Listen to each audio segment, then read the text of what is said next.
Hello, and welcome to Rite Designs. I'm, of course, your host, Stephen D. Russell. We are here today. Sorry I missed everybody last week.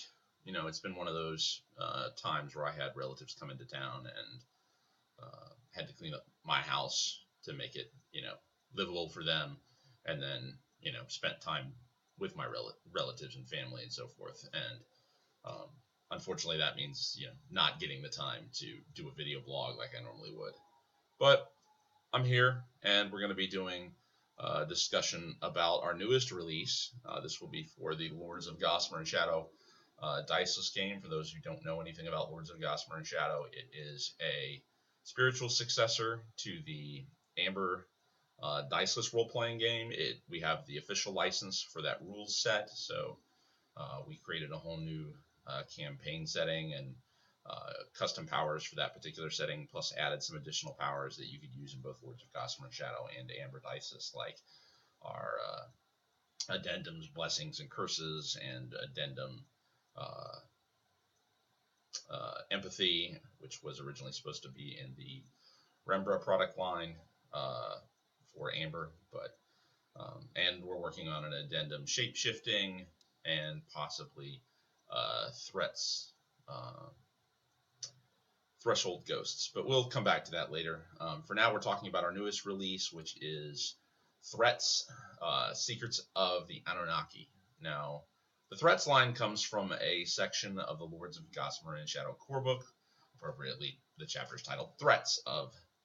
And the picture of most of the threats is on the back cover of the book, and one of the pictures in the back cover of the book is this tracery of light, or a humanoid figure sketched out in almost angelic script of light. And this was referred to as an Anunnaki within our setting, and it's one of the more I can't speak today. One of the more mysterious creatures out there, and it was, it's hard to talk about something that's enigmatic, and how do you write about it without by creating more questions you give answers, but still making it satisfying for the reader.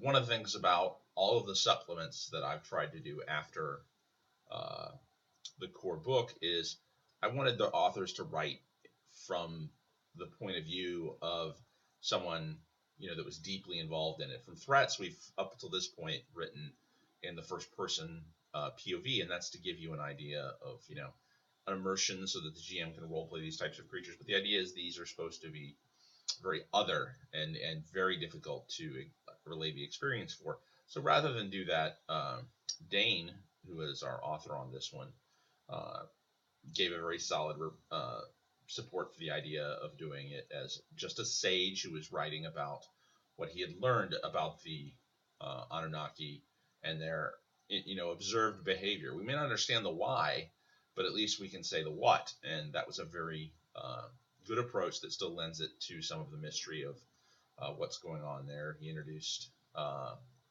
four new three named NPCs and a new type of Anunnaki called the Crawler along the stairs, which is probably the biggest Anunnaki you'll ever encounter and is darn scary. But coming back to it, that's the real hard part about doing something with the Anunnaki.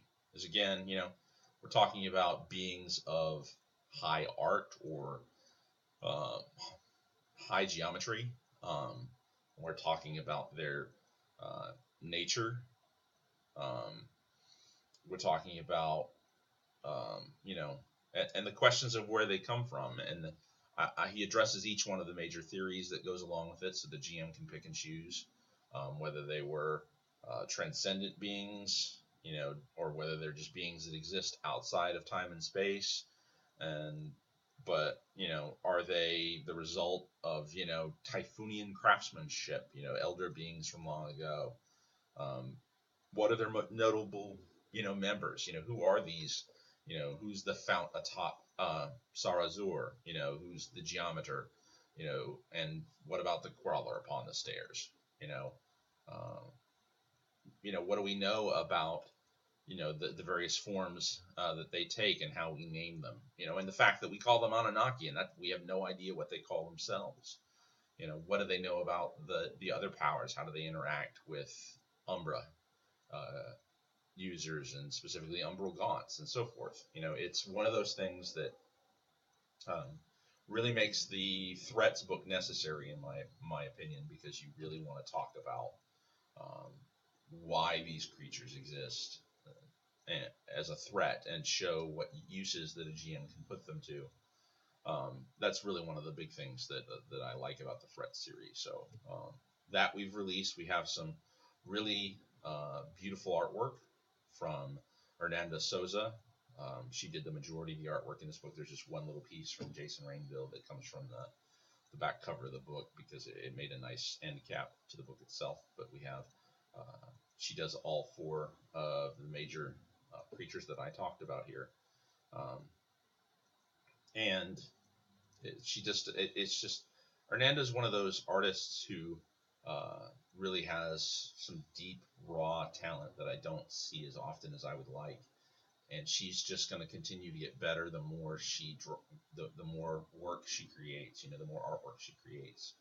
um, her style really reminds me of a really Jason Rainville started with us probably 7-8 years ago. I have to go back and look to see what the very first piece he did for us was, but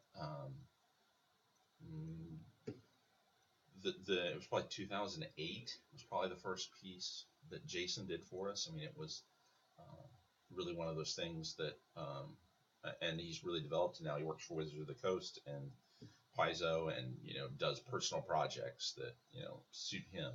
But the big thing is that Hernanda is just continuing to develop, and I see every time she gives me a new piece, it's better, and I like that, and that gives me. I hope other people will hire her as we continue to do so, as we get more and more work under our belts. She is not just a talented artist, but she's very quick, and she works very well with feedback, and she's always turned everything on time. I'm really I can't say enough good things about her. It's one of those artists that I really enjoy working with. And if you notice, there's a lot of artists that we continue to work with again and again and again, and that's just that's the way this industry works. You do good work, your reward is more work. So that's just the way. Um, that's the way this industry works, and it's one of those really good things. And it's why I try to remember to say things about people on here. Dane is a really, really talented game designer. He came in with a lot of fresh ideas and fresh perspective, and he is productive. He turns stuff over quickly. He puts himself into his work. He's met every deadline that I've asked him to, and the quality of work or his work has been really high. Savannah Broadway's done an excellent job of editing him and turning that around in time so that we can keep a production schedule on this. Like I said, that's kind of the way it really works with Rite Publishing. And again, I keep coming back to these people. Savannah Broadway is now our assistant editor for the line, and that's really how good she is and how much I like enjoying working with her. And Dane will now is pretty much one of our regular contributors. He's already finished his next product manuscript, and it's in editing, and me and him are talking about what he's going to do next and where we're going to go from there. So that's the real nature about what we're looking to do. So that's what I wanted to talk about with Threats, Secrets of the Anunnaki today. As far as my shilling goes, that's about as far as I'm going to go. But this seems like a good day to continue to talk about Lords of Gossamer Shadow and what we're going to be working on. So to get more in depth with Lords of Gossamer Shadow, I always post my, I try to at least once a month. It's been a while since I posted one, but I brought it back. But things Rite Publishing is working on right now, it's like 31. So we're always trying to develop things, and for Lords of Gossamer Shadow, that's about 11 things. So Lords of Gossamer Shadow started with a Kickstarter We have one last thing to deliver for that Kickstarter. We delivered the core book, which was our main product, and we delivered that on time and so forth. I was really well pleased with how well the Kickstarter did. We delivered a number of supplements to it, but we have a big supplement that's in editing, and I'm hoping that'll come back, and then we can move on with the get the art all paid for, and then get the and like I said, I really want to get it out of editing into layout and so forth. It's a big book.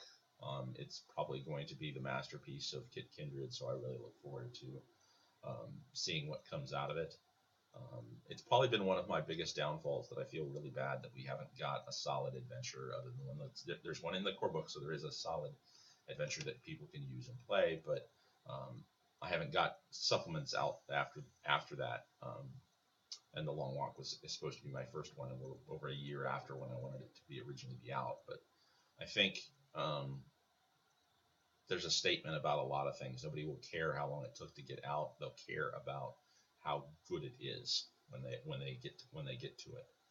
Everybody wants it now, but the quality is really what's more important than the speed at which we get it out. That's where we're working for. So they say fast, cheap, good. Pick two. So maybe that's that's really what we're trying to produce it on a budget so that we can keep it inexpensive for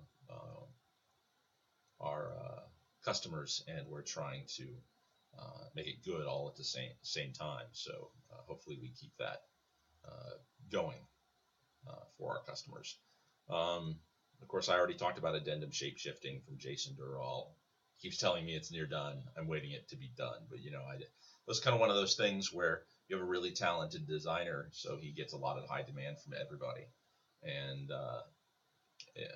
addendum was one of his add-ons. That's the reason I call it that. So it's not something that was ever scheduled on budget. It was never something that we had budgeted for. So it was something that Jason was doing, and we pay him on royalties for those because it was never part of our original budget. He's been very pleased with that arrangement.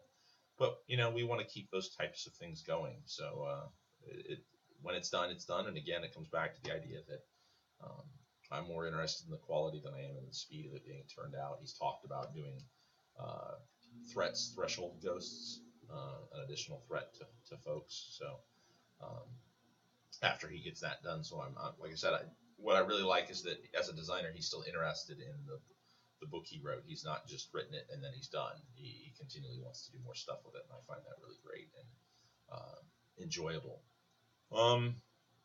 Coming to myself. I'm writing No Beast So Fierce. Now, I wear a lot of hats, and I write for a lot of things, specifically all the time. So that hits me on the production side. But it was something I wanted to do, was write an adventure for Diceless. I do a lot of game design for Pathfinder. I've written for Paizo. I've written for Green Run and publishing. I consider myself a professional game designer, not just a publisher. My masterpiece work is probably the Book of Monster Templates, and it's a platinum bestseller on Drive Through RPG. So I feel pretty good about where it's ranked. I have any nomination for my own writing for the work I did for Arcane Evolved, for To Kill or Not to Kill. As a publisher, we've won an ENnie award for the Demolished Ones, but that's the kind of where I come from when I talk about I want to do this. I want to really create an interesting and fun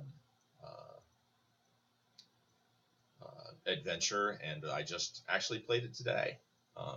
We had a video conference call through Google Hangouts with some of the backers from Australia, and I really enjoyed playing with them, even getting up at 6 o'clock in the morning to come get online and play with them so that I could be in their time zone. But it was a blast. They really seemed to enjoy it. And their big thing was, when's the adventure going to be out? That kind of thing. So that was really great for me. I really enjoyed that type of feedback. It was a lot of fun. and they're just fun pokes to play with. They come with some interesting characters, and I couldn't help but laugh as they role played their characters. It was just a lot of fun. So I'll continue to work on No Beast So Fierce. I kind of worked on it backwards, so the art's already done. It's just a matter of getting my head to the page and finding the time to do that, or as I should say, making the more time to write No Beast So Fierce. It's one of my goals from now through the 15th of May to sit down and try to do this, write a little bit every day for that, as it's on my to-do list of writing. Gossamer Shadow Adventure Path campaign setting is in development hell. I won't even go beyond that.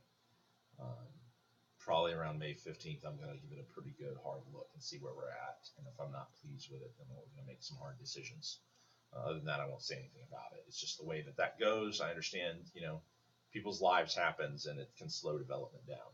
So, and even my own, it's hard for me to break away and take over development of a project like that. There's no way I can do that right now, especially with, we just talked about me trying to do No Beast So Fierce. Plus, we have a Kickstarter that we'll talk about here in a little bit about the development of that. And, where I put my focus can have a big impact because I have the most time of any of the developers because, this is my day job. And if I focus on something, I can set aside a lot of time and get stuff done very quickly. But what gets sacrificed for that is a question. So budgeting my time becomes a really big issue. The icon deck NPCs, that's the Kickstarter that's awaiting art. It's really great. I'm really pleased with it. The art that's come in is amazing. We've got some really talented artists. I have 2 artists that I'm still waiting on pieces from. And I originally planned for them to do more, but they're kind of pushing their deadlines here. So I'm waiting to see if they do that particular deadline, fine, then we'll hand them the next piece. Sometimes that's the way I do things. If not, I've talked to Hernanda Souza about completing these additional. She's probably our fastest artist next to Ian Greenlee, who was originally unavailable, but he may be available to work on this now. But that's one of the things we're just really going to be looking at closely and trying to get more stuff done. I've been really, really pleased with where the majority of the artists have done amazing jobs and turned everything in on time. So I've been really pleased. But sometimes you have to make some hard decisions. But like I said, I'll wait till those artists hit their deadlines or don't, and then we'll make that call. That's probably the hardest thing that I have to do as a publisher is eventually sometimes to not to say anything like that, you have to fire somebody because they don't reach the goals that you set from the outcome. That's not necessarily their fault. All kinds of things can happen. I don't normally fire people. I normally have had very good relationships where folks come to me first and say, I realize I've fallen behind because of X, and they come to me before their deadline happens, so that they give me as much time as humanly possible for me to bring somebody else in. Those are the types of people I will work with again. The people who don't and wait to the deadline and ignore me and so forth, I'll never work with again. People who make it hard to work with, that's just the way the business goes. It's the demands of the business that ultimately determine who we work with, as much as I might personally like them. That's why I've never hired a personal friend. I've developed friendships with people that I've worked with, and they're close colleagues, and I consider many of them friends. But I avoid, you have to make sure that stays friendship and not a business relationship a lot of times, because you can ruin friendships that way. That's just been a rule of mine, and I've tried to keep it as long as I can, and I'll continue to do so. Gossamer Worlds number 15. We're going with that pretty well. Matt Bannock is chugging right along. We released Dragonhearth. The sales for that, for that series continue to be solid. I'm really, really pleased with it. It's probably one of my favorite books to work on is the Gossamer Worlds with Matt Bannock. He's so fun to work with. He's so great. I love reading his work. that he brings me. The working relationship I have with Matt is just really great. I hope we can continue to do that for a long time coming. I know eventually Matt will get tired of it, want to stretch his wings and do more things, and we're going to give him those options and so forth. I know eventually we'd like to let him do something more than the short form. That's one of the big projects we continue to work on. But I really, really enjoy working with Matt. Gossamer Options, NPCs by Mark Knights, is in layout. We had a long development cycle with Kit Gindred. Again, he did some amazing work with that. I don't think Gossamer Options would have been even thought of had Kit not come to me with the idea. And if Mark Knights had not taken some early suggestions I had when he was first doing design work for this, I think this is going to be a really great statement about, yes, you can make fan-related works of Lords of Gossamer Shadow, and we may even take it and publish it. I have this idea of making it our first pay-what-you-want product for PDF for Lords of Gossamer Shadow, and making the print available at a set price. So I may have to split that into 2 pages to make that work. But, it's something I really, really want to make a possibility and make it fun and entertaining for folks. It's something I look forward to. I really like the idea of doing this book with Mark. So it'll be our first book that's not straight out canon. It'll be something that's designed for GMs to do with as they will. It'll not be something that we ever address again, most likely, unless Mark wants to come back and do something with it. It'll be Mark's little playground if we do something like that. But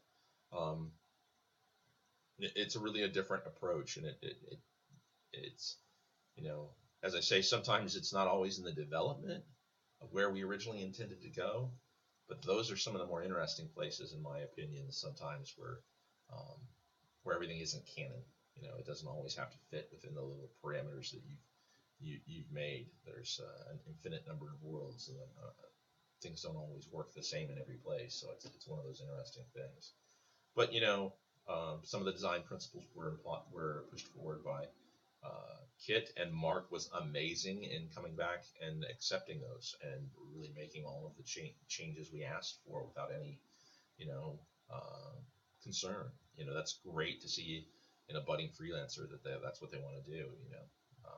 Even if they disagree with it, they make the changes, and that's awesome. So Dane is continuing to work for us. He's already submitted another manuscript, and we're talking about Gossamer Worlds Planet Fiction.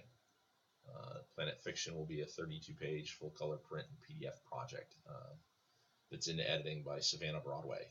Again, those two are going to work really well together, and I really like the way they complement each other. Matt Bannock had a lot of good development feedback on this particular project, because again, it's a Gossamer World, so I tend to give Matt a lot of input on that. How to describe Planet Fiction so people can understand it. This is about you being able to introduce fictional characters into the worlds of Lords of Gossamer and Shadow and have it make sense within the framework that we've set up. I introduced this world to my own home group, and they referred to it as a very meta idea, but they enjoyed it because it was very structured and worked for them and made sense, and does not get me sued. So that's really the joy of this particular book. It's our first full color print and PDF product probably that's going to come out. Though maybe Gossamer Options will be the first print product we've done outside of the Kickstarter, so it's going to be interesting to see how the reception for that goes. It's something that I'd like to do more of with our print products and get more of them out, but we seem to do better on our production side if we're doing short form PDFs that we compile. It's just, that's the way we tend to work better. We'll see how that goes. Maybe it's something that I need to really look at developing, but we'll see how that goes. Dane and I have talked about what he's going to do next. I know he wanted to do the Agora, but we've done Nexopolis, and I feel like Gossamer Worlds, that Shatterlight is really one of the more is the place that needs more detail. So I'll probably be talking to Dane more about that. Again, I may change my mind about it, but I'd like to see us detail one of the existing worlds. I may bring in several authors to work on that, and we'll see how that goes. If we can create an overview and get something larger done for Shadowlight, I think it's an important place that we should really detail. So we may take a look at that more.